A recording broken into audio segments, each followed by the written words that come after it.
एक गांव में एक व्यक्ति रहता था और वह व्यक्ति क्या करता महाराज, अच्छा हृष्ट पुष्ट शरीर था, लेकिन वो घर में रहता, पड़ा रहता, दिन भर खाता, खाने के अलावा कोई काम नहीं करता, ना खेत पे जाए, ना काम करे, ना ये ना वो ना कुछ नहीं। घर वाले उससे परेशान, घर वाले संत जी के पास में गए, बोले महाराज और तो सब बढ़िया है, लेकिन एक बहुत बड़ी समस्या हमारे घर में है। बोले क्या?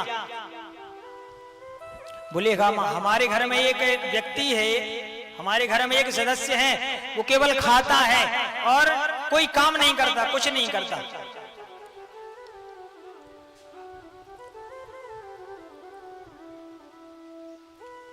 बोले वो दिन भर खाता और पड़ा रहता है। तो महात्मा बोले उसमें तुम्हारा क्या जाता भाई, वो उतना ही खाता है जितना उसका खाता है, वो उतना ही खाएगा जितना उसके खाते में रहेगा, उससे ज्यादा नहीं खा सकता।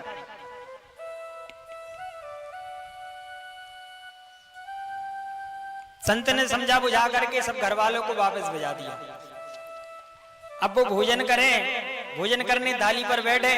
अब जब कोई परसने वाला आए तो जब कोई परसे तो वो क्या कहता, बोले दाने दाने पे लिखा है खानहार का नाम, दाने दाने पे लिखा खानहार का नाम। उसके घर वाले कहते हैं कि ये क्यों नहीं बोलता कि बोरे बोरे पे लिखा खानहार का नाम, इतना खाता भैया। एक दिन घर वालों को इतना क्रोध आया, महाराज उसको भगा दिया घर से, जाओ कुछ करना धरना है नहीं, दिन भर बैठ के खाते रहते हो और ना कुछ करना है ना कुछ धरना है, पड़े पड़े खा रहे हो और घर का अन्न खत्म कर रहे हो। भगा दिया महाराज। कुछ दूर तक गया, जाने के बाद वापस आया घर पे और क्या कहता है, बोले तुम फिर आ गए, किसने बुलाया तुमको?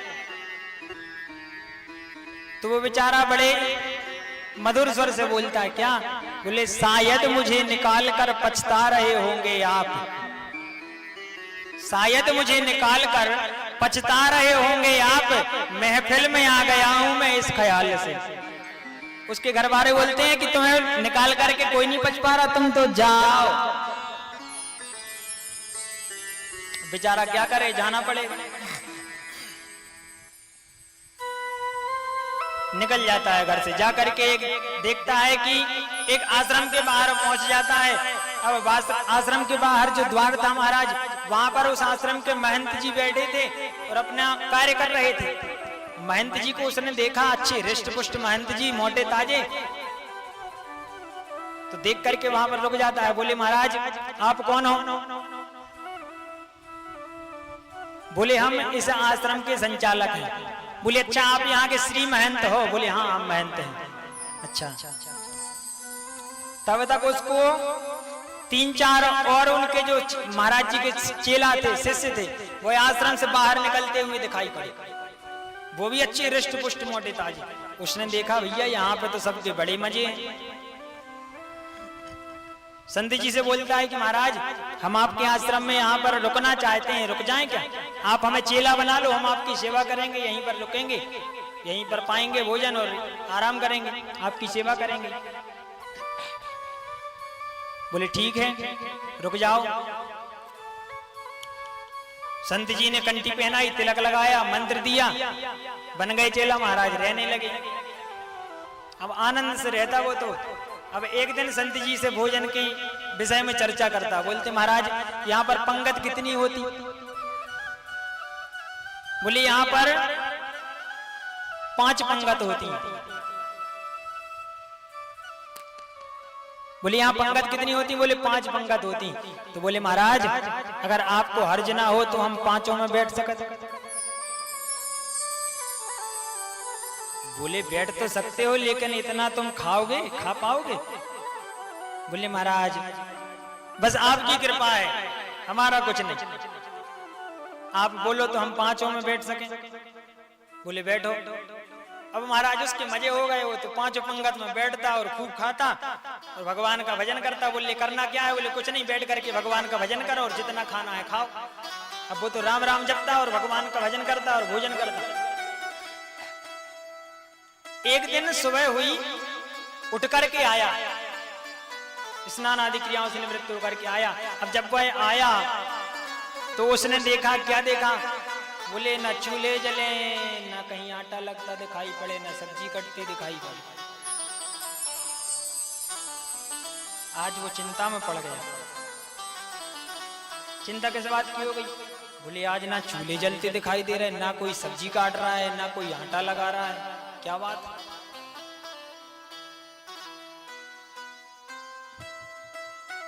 संत जी के पास में गए, महंत के पास। बोलता है, गुरुजी क्या बात है, आज कहीं चूल्हे से लगते दिखाई नहीं दे रहे। गुरुजी कहते, तुमको नहीं पता आज एकादशी है? अच्छा गुरुजी। बोले ये क्या होती है? बोले एकादशी के दिन अन्न नहीं खाया जाता। अब बोले तुम वैष्णव हो और अब तो हमारे चेला भी बन गए हो, भाई आज एकादशी है, एकादशी का व्रत करो।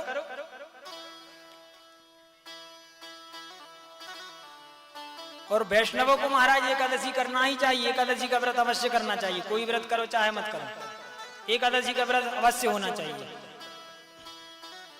तो बोलता है तुम भी व्रत करो। अब वो बोलता है महाराज हमारे हिस्से का व्रत तुम दूसरे चेलों से करवा लो। बोले ऐसा क्यों? बोले महाराज अगर हमने एकादशी का व्रत किया तो हम द्वादशी तो देख ही नहीं पाएंगे।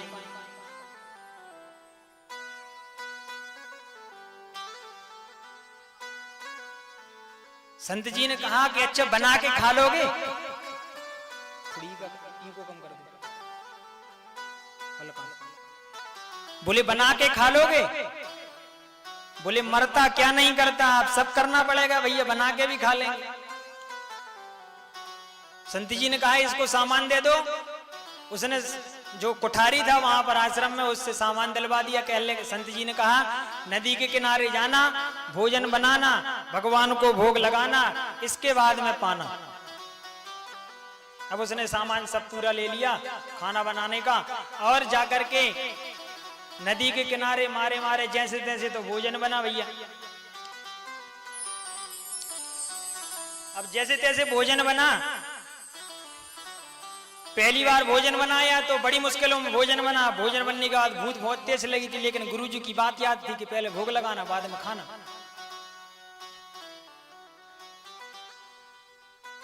तो वहां पर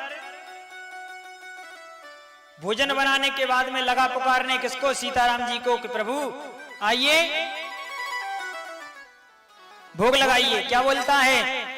अरे राजा राम आइए, प्रभु राम आइए, मेरे भोजन का भोग लगा जाइए।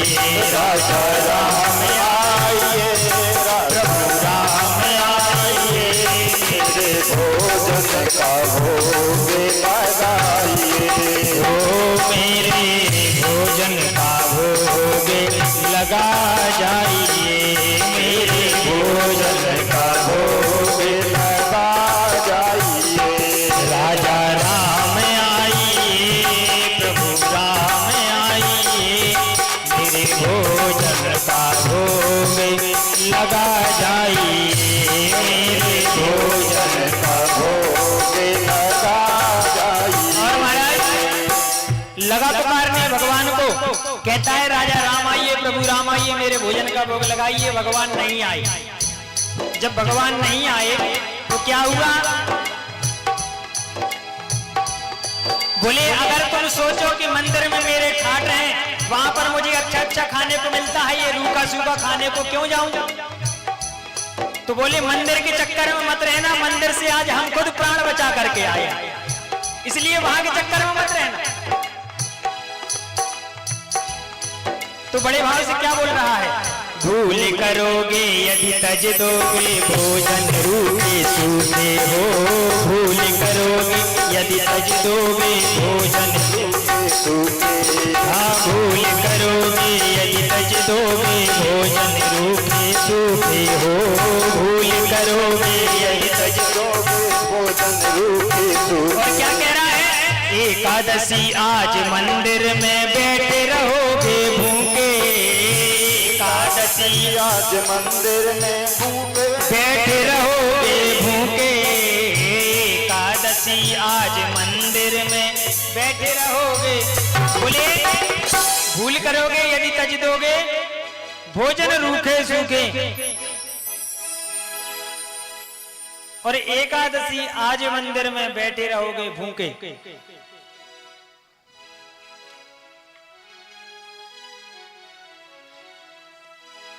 बड़े भाव से दूसरी पंक्ति में बोलता है, अगर आप यह हमसे कामना करो,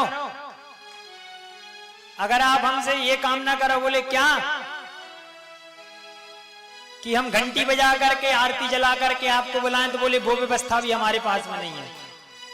अरे आचमनी अरे घाना आरती यहाँ यही मेहमानी हो।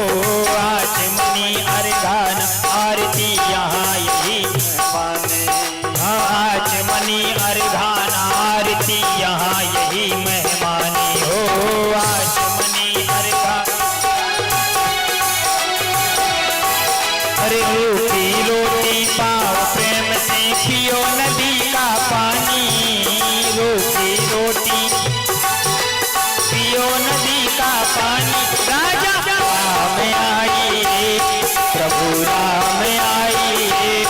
मेरे भोजन का भोग लगा जाइए। राजा राम आइए राम आइए मेरे भोजन का भोग लगा जाइए। मेरे भोजन का भोग लगा जाइए।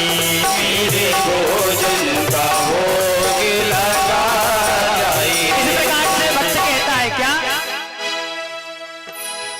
कि आचमनी अर्घाना आरती यहाँ यही मेहमानी। और रूखी रोटी पाओ प्रेम से पियो नदी का पानी। भगवान हमारे पास ना आचमनी ना अर्घा ना आरती, हमारे पास तो ही रूखा सूखा भोजन है। ऐसे आप प्रेम से पाओ और नदी का पानी पियो, प्रसन्न रहो।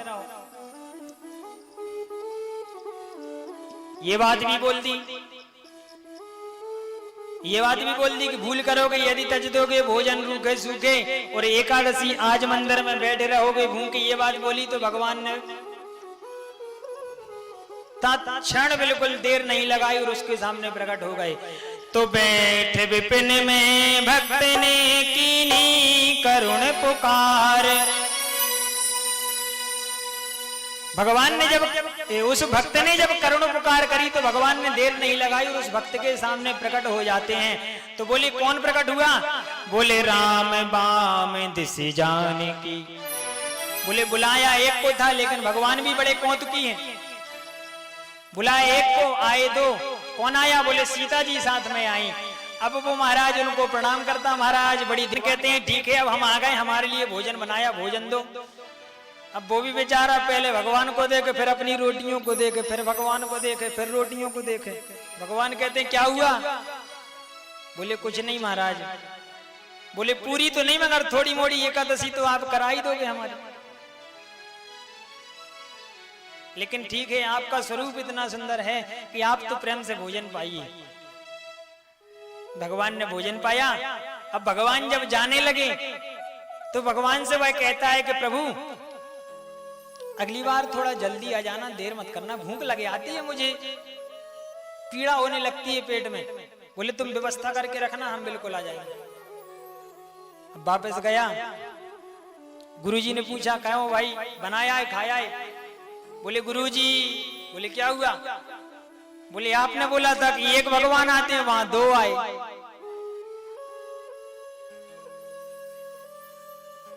गुरुजी ने कहा भगवान का तो बहाना है, भूखा रह गया होगा, बहुत खाता है। ठीक है। अब महाराज फिर समय गुजरा, फिर दूसरी एकादशी आई। अब एकादशी जब आई तो गुरुजी उससे पूछते हैं कि आज फिर जाओगे? बोले जाना ही पड़ेगा, और कोई दूसरा रास्ता ही नहीं। अब उसने बोला महाराज आज सामान बढ़ा के दो, आपने बोला था एक आते हैं, वहां पे दो, आपने बोला था एक आएंगे, वहां दो आए थे। दो लोगों का सामान और खुद का सामान लेकर के गया। अब जो वहां पर कोठारी था उसने सामान बढ़ा करके दे दिया महाराज, पाव भर घी दे दिया, आटा दे दिया, गुड़ दे दिया, तेल दे दी, खाना की पूरी सामग्री दे दी। अब गया घाट पर भोजन बनाया, भोजन बनाने के बाद में लगा पुकारने, अरे सीताराम आइए, प्रभु राम आइए, मेरे भोजन का भोग लगा जाइए। सीताराम आइए, राजा राम आइए, मेरे भोजन का भोग लगा जाइए। मेरे भोजन का भोग लगा जाइए, मेरे भोजन का भोग लगा जाइए। सीताराम आइए, प्रभु राम आइए, मेरे भोजन का भोग लगा जाइए, मेरे भोजन का भोग लगा जाइए।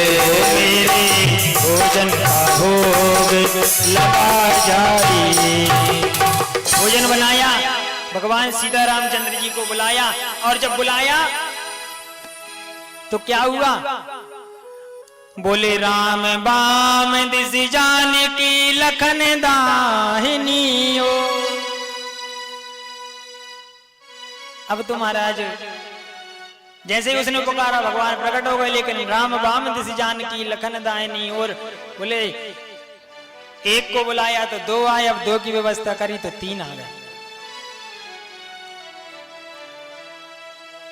भगवान ने पूछा उससे क्या बात है? बड़े चिंतित दिखाई दे रहे हो, क्या बात है बताओ। भक्त बोलता है कि भगवान अच्छा ये बताओ, ये तो आपकी पत्नी है सीता जी, ये आपकी पत्नी है सीता जी, आपने परिचय करवाया, लेकिन अब ये तीसरे व्यक्ति कौन आ गए? भगवान कहते हैं भैया ये हमारे छोटे भाई हैं। अच्छा आपके छोटे भाई? बोले बिल्कुल सगे हैं कि कहीं लग गए पत्ते के बहुत दूर के? अच्छा आपके भाई हैं। अब वो फिर भगवान को देखे और फिर अपनी रोटियों को देखे, फिर भगवान को देखे, फिर रोटियों को। भगवान ने क्या क्या हुआ? बोलता कुछ नहीं हुआ प्रभु, हुआ कुछ नहीं, लेकिन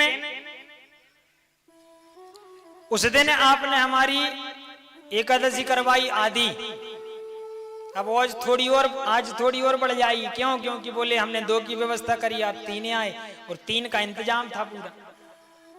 बोले ठीक है, लेकिन आपकी जो झांकी है ना ये बड़ी प्यारी है, इसे देख करके मैं बड़ा प्रसन्न हो रहा हूं, आप तो भोजन पाइए। भगवान ने बड़े प्रेम से भोजन पाया, माता ने भोजन पाया, लक्ष्मण जी ने भोजन पाया।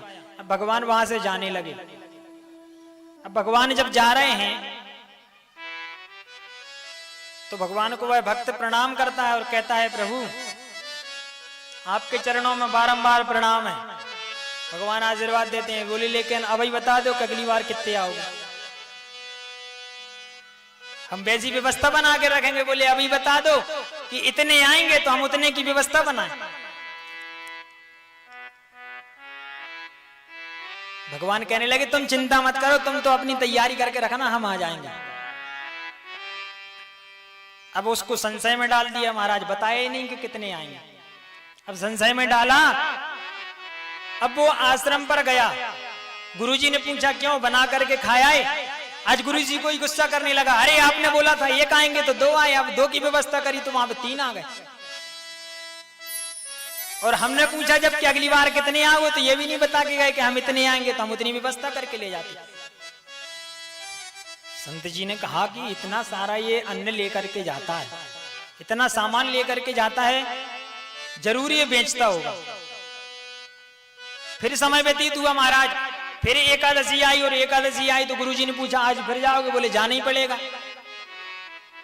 बोले यहां तो मिलता नहीं है, वहां हम अलग परेशान रहते हैं। भाई परेशान क्यों हो? गुरुजी पूछते हैं क्यों परेशान हो? बोला यहाँ पे एकादशी से परेशान है, वहां पे भगवान से परेशान है। बोले बुलाते एक को हैं, आते 2 हैं और 2 की व्यवस्था करते हैं तो 3 आ जाते। तो बोले आज कितना चाहिए?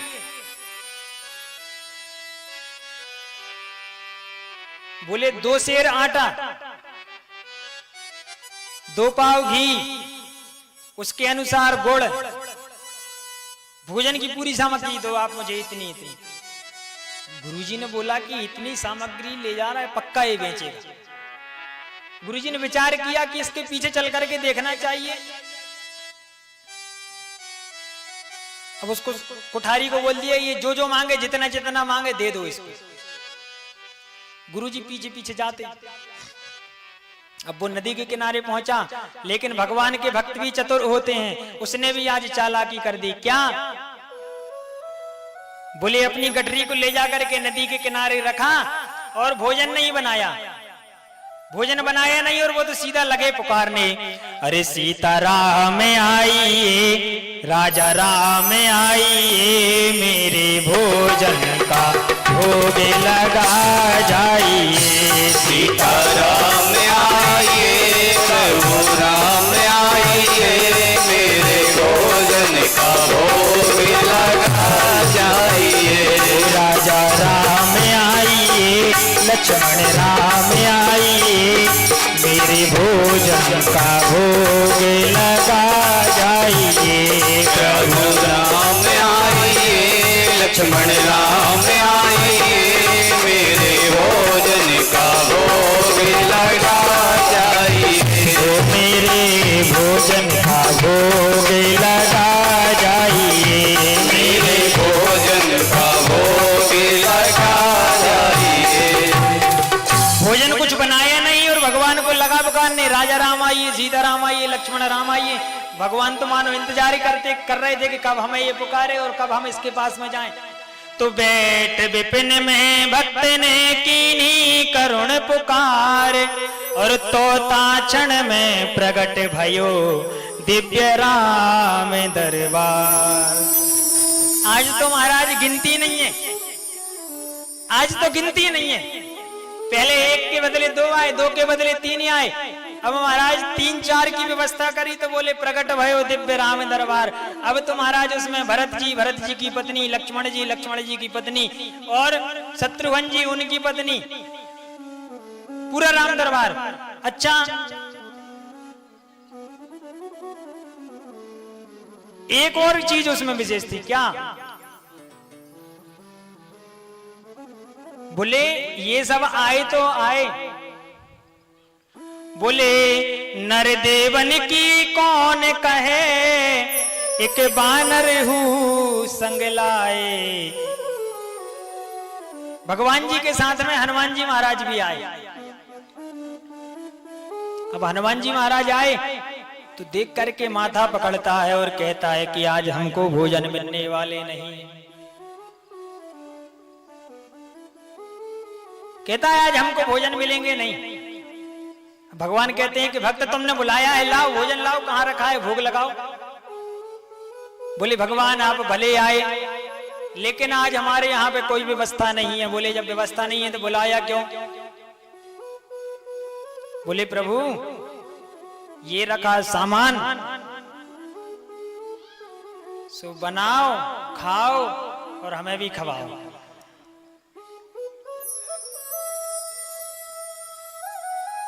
अब भगवान बात को सुन रहे हैं भक्त की, लेकिन लक्ष्मण जी कह रहे हैं, भरत जी मन में सोच रहे हैं, देखो आज कितना अच्छा स्वागत हो रहा है हमारा।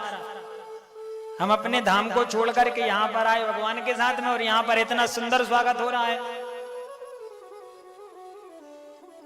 भगवान ने कहा भैया भक्त की बात है, लाज तो रखनी पड़ेगी, बनाओ भोजन।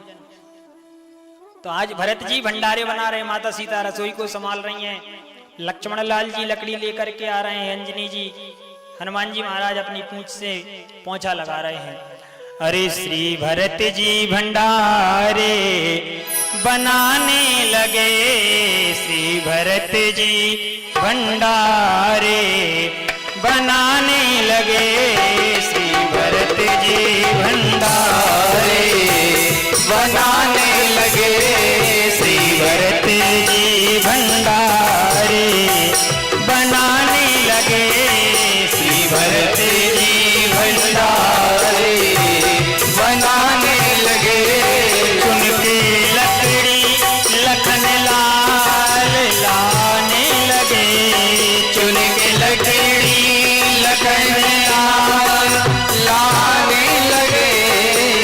भरत जी भंडारे बनाने लगे। श्री भरत जी भंडारे बनाने लगे। पहुँचते पूछ से आंजनेय, पहुँचते पूछ से आंजनेय, आगे हो करके चौका लगाने लगे। श्री भरत जी भंडारे बनाने लगे। श्री भरत जी भंडारे बनाने लगे। भरत जी भंडारे बनाने लगे। श्री भरत जी भंडारे बनाने लगे। बोले भरत जी भंडारे बना रहे हैं, माता सीता रसोई संभाल रही हैं, शत्रुघ्न जी क्या कर रहे हैं? बोले शत्रुघ्न जी साथ हो करके साग भाजी अमनिया कराने लगे। श्री भरत जी भंडारे बोले रामचंद्र भगवान की जय हो। आज वहां पर भगवान ने सुंदर भोजन को तैयार किया, भरत जी महाराज ने भंडारे को बनाया। लेकिन जब माता सीता रसोई बनाएंगी तो वहां पे क्या होगा? बोले संत महात्माओं की वहां पर लाइन लग गई, माता हमें भी प्रसाद मिले, माता हमें भी प्रसाद मिले, माता हमें भी प्रसाद मिले। जो इतने संत महात्माओं को उसने देखा, अब वो आंख बंद करके बैठ गया। भगवान जी कह रहे आंख तो खोलो। बोले हम आंख नहीं खोलेंगे। बोले क्यों नहीं खोलोगे? बोले थोड़ा बहुत मिलता सो अब ये नहीं मिलने देंगे। राम जी कहते हैं आंख तो खोलो। बोले जब हमें मिलना ही नहीं है तो हम देखें काहे? जब हमें कुछ मिलना ही नहीं है तो हम देख के भी क्या करें उसको? अब वहां पे गुरुजी देख रहे थे पीछे से शिष्य को कि ये बैठा है, सामान पूरा रखा हुआ है और आंख बंद करके और रो रहा है, आंख बंद करके रो रहा है। गुरुजी गए और उसके पास में जाकर के बोले अरे तुम यहां पर बैठे हो, रो क्यों रहे हो? बोले गुरुजी भले पधारे। बोले देखो वहां पे तो एकादशी ठीक है लेकिन यहाँ पूरी पूरी हो रही है। अब गुरुजी कह रहे हुआ क्या? बोला आपको नहीं दिख रहा है ये राम जी खड़े हैं, ये भरत जी खड़े हैं, पूरा परिवार इनका, ये संत महात्माओं की भीड़ लगी हुई है। बोले हमें कुछ नहीं दिख रहा, पूरा सामान ज्यों का त्यों रखा है। अब वो चक्कर में पड़ गया भैया। कैसे? बोले भगवान से बोलता है कि भगवान हमारे गुरुजी को दर्शन दो, नहीं तो ये हमको झूठा मानेंगे। भगवान कहते हैं कि हम सरल को मिलते हैं, तुम्हारे गुरुजी सरल नहीं है। बोले तुम्हारे जितने तुम्हारे गुरुजी सरल नहीं है और हम सरल को मिलते हैं। तो बोले ये हमारे गुरुजी हैं, हमसे ज्यादा श्रेष्ठ हैं। बोले हमसे ज्यादा ज्ञानवान हैं। बोले ज्ञानवान हैं लेकिन गुरुजी सरल नहीं है और हम सरल को मिलते हैं। शिष्य बोलता है गुरुजी भगवान बोल रहे हैं कि हम तुम्हारे गुरुजी को दर्शन नहीं दे सकते। गुरुजी बोले क्यों? बोले हम सरल को मिलते हैं और तुम्हारे गुरुजी सरल नहीं है। जैसे ही ये बात सुनी तो गुरुजी के जो आंखें थी महाराज वह अश्रु बिंदुओं से भर जाती हैं और गुरुजी महाराज तरल हो जाते हैं। और जैसे ही गुरु महाराज तरल होते हैं वैसे ही श्री रामचंद्र भगवान समस्त परिवार के साथ में गुरुजी को और उस शिष्य को दर्शन देते हैं।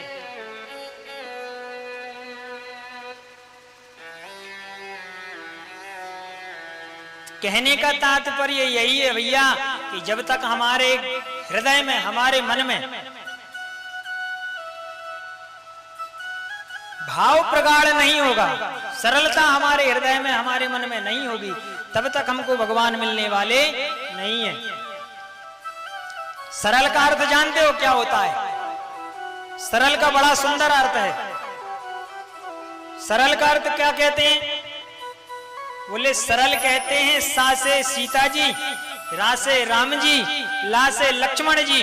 बोले जब ये तीनों हमारे अंदर आ जाते हैं तब हमारा जो हृदय है ना शुद्ध हो जाता है। और जब हमारा हृदय शुद्ध हो जाता है तो भगवान स्वयं आकर के और हमको दर्शन प्रदान करते हैं।